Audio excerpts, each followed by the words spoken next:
विश्रांतीनंतर बातमीपत्राच्या या भागात आपलं पुन्हा एकदा स्वागत. नागपूर सुधार प्रन्यासला आर्थिक वर्ष 2025-26साठी 1,405 कोटी रुपयांचा अर्थसंकल्प सादर केला.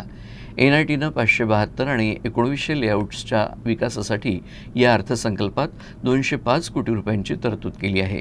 यासोबतच 150 कोटी रुपये खर्च करून 160 उद्यानं विकसित करण्याची घोषणा करण्यात आली आहे. ते विशेषतः जे आहे ते आपला 25-26चा जे बजेट आहे ते जवळपास 14 से 5 कोटी 12 लक्षच्या आहे आणि जे जमा आपल्याकडे येणार 25-26मध्ये अंदाज आहे तर ते 15 से 7 कोटी 79 लक्षच्या आमच्या नियोजन झालेलं आहे.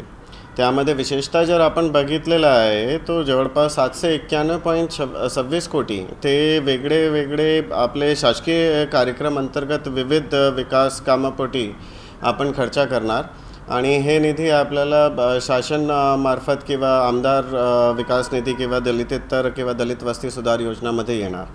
त्याची व्यतिरिक्त आपण गोकुलपेठ मार्केट, आशीर्वाद मार्केट आणि अंबाझरी संकुल यांच्या डेव्हलपमेंट करण्याचे प्रयत्न करणार आणि त्यामध्ये आपल्याला काही गुंतवणूक भेटेल. आणि आपला पूर्व नागपूर येथे ई-लायब्ररी आणि सायन्स सेंटरचंही नियोजन आपण केलेलं आहे.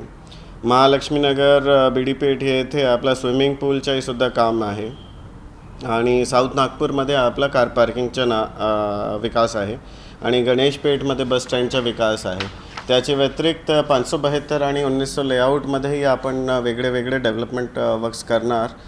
रोड असेल किंवा STP असेल किंवा स्टॉर्म ड्रेन असेल त्यांचे आपण काम या वर्षीमध्ये करणार आणि hopefully as per the budget आपलं जे अंदाजित बजेट झालेलं आहे त्याच्या अनुषंगाने आपण पूर्णपणे खर्च करू आणि डेव्हलपमेंटमध्ये सहभाग व्हावे.